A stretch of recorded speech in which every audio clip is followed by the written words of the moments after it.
Hello students, welcome back to my channel. आज का हमारा टॉपिक है टिश्यूज। टिश्यूज क्या होते हैं? The group of cells which are made up of same type of cell, they are same in structure and perform a common function that are known as tissues.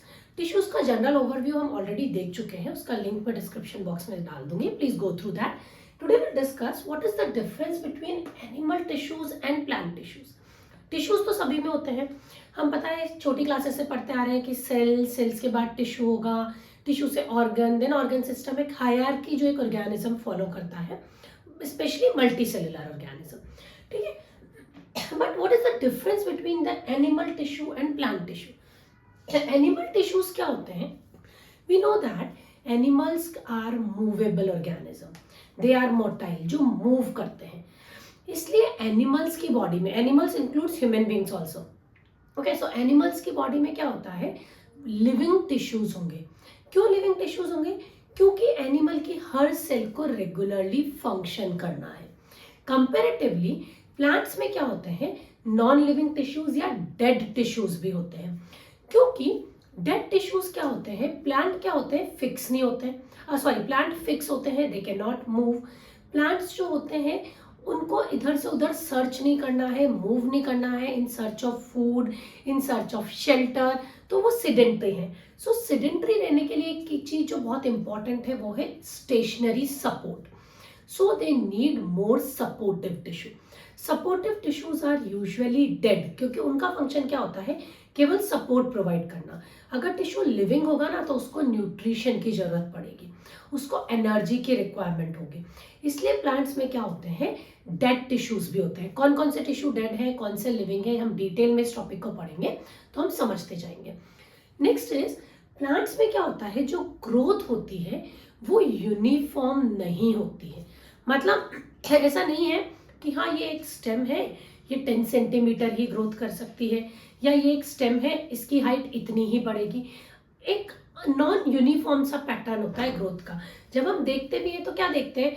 कोई stem बहुत लंबी हो गई, कोई छोटी रह गई, अलग अलग तरह का स्ट्रक्चर देखते हैं। फ्लावर्स की भी शेप में, साइज में थोड़ा बहुत डिफरेंस हो सकता है, ठीक है, लेकिन यूनिफॉर्मिटी होती है एनिमल्स में।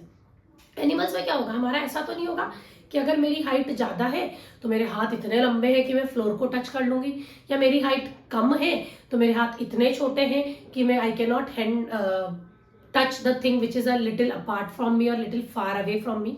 ऐसा नहीं होता। ह्यूमन बींग्स में, एनिमल्स में यूनिफॉर्म पैटर्न होता है ग्रोथ का, ठीक है, क्योंकि प्लांट्स में कुछ ही सेल होती है जो डिवाइड कर सकती है। तो जिस जगह पर वो सेल्स होंगे, कुछ ही टिश्यू जो होंगे, जिस जगह पर वो टिश्यू लोकेटेड होंगे, केवल वहीं पर ग्रोथ होगी। Unlike animals where the entire body of an organism or animal can grow. Fine, these are the major differences between plant and animal tissues.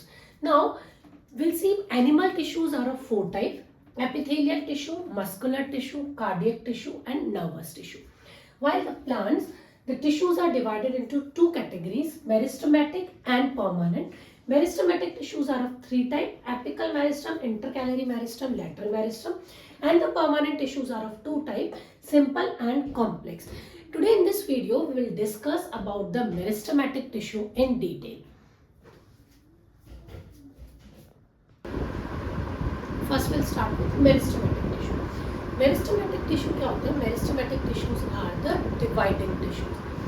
क्या होंगे meristematic tissue? को dividing tissue मतलब they are responsible for increase in growth of the plant. जब कोई चीज divide करेगी तभी तो ग्रोथ होगी। तो मेरिस्टेमेटिक टिश्यू ही जो होते हैं वो रेस्पॉन्सिबल होते हैं ग्रोथ के लिए।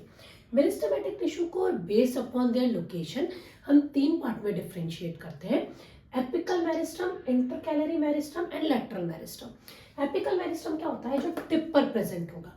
किसके टिप पर? रूट और शूट की टिप पर। कभी भी जो प्लांट की ग्रोथ होती है वो नीचे से नहीं होती है, प्लांट हमेशा टिप से ग्रो करता है। कभी भी देखना नई लीव्स आएंगी, नई स्टेम्स आएंगी तो वो ऊपर की तरफ आएंगी, ठीक है।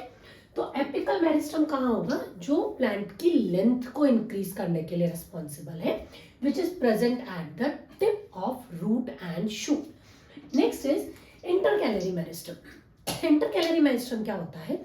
नोडल रीजन में प्रेजेंट होता है। एक चीज समझना क्या होगा नोड, एक सिंपल सा एग्जांपल लेते हैं शुगर केन का। आप सबने देखा होगा शुगर केन, गन्ना जो होता है उसको जब देखोगे सो क्या होगा, we can see some small hard structures in between, ठीक है, that hard structures are nodes and the region between two nodes is known as internode. So if you ever notice, तो हम क्या देखते हैं कि दिस नोडल रीजन से यहाँ से क्या होता है, fine white hair like structures कुछ कुछ दिखते हैं जब हम शुगर केन को केयरफुली नोटिस करते हैं। तो वो क्या है, वो वहाँ से ग्रोथ हो रही है, वहाँ से कुछ डिविजन हो रहा है, उसका वो हमें दिखता है। Because when we take sugar cane and all, so वो क्या होता है, यूजुअली ड्राई होता है, प्लग्ड हो जाता है प्लांट से, सो इसलिए वो हमें से रूट और स्टेम की फॉर्म में तो नहीं दिखेंगे। सो वो क्या होता है, वहाँ पे कुछ वाइट सा कुछ दिखता है कि हाँ डिविजन होता है, ठीक है। सो नोड्स क्या होंगी, node is the dividing part. So plant की जो ग्रोथ होती है ना वो यहाँ से होती है। अब जब ये चीज ग्रो करेगी तो इन दोनों के बीच का गैप बढ़ता चला जाएगा, उससे क्या होगा कि प्लांट की जो लेंथ है वो इंक्रीज होती जाएगी। सो इंटरकैलरी मेरिस्टम और एपिकल मेरिस्टम दोनों प्लांट की लेंथ को इंक्रीज करने के लिए रेस्पॉन्सिबल है, वाइल लेटरल मेरिस्टम ऐसे साइड्स में प्रेजेंट है। कोई भी चीज जो साइड में प्रेजेंट होगा वो क्या करेगा, उसकी विड्थ को बढ़ाएगा। धीरे धीरे हम देखते हैं प्लांट क्या होते हैं जब ग्रो करने लगता है, स्टार्टिंग में तो बहुत पतली सी स्टेम होती है, धीरे धीरे उसकी थिकनेस बढ़ती जाती है बिकॉज ऑफ लेटरल मेरिस्टम जो साइड्स में प्रेजेंट होता है, ठीक है। सो लेटरल मेरिस्टम इंक्रीजेस विड्थ और गिर्थ ऑफ द प्लांट, फाइन। सो ये तीन तरह के मेरिस्टम्स होते हैं जिनको हम मेरिस्टमेटिक टिश्यू में काउंट करते हैं। परमानेंट टिश्यू के लिए मैं एक सेपरेट वीडियो बनाकर पोस्ट करूंगी, उसका लिंक मैं डिस्क्रिप्शन बॉक्स में डाल दूंगी, please go through that. That's all for today, thank you.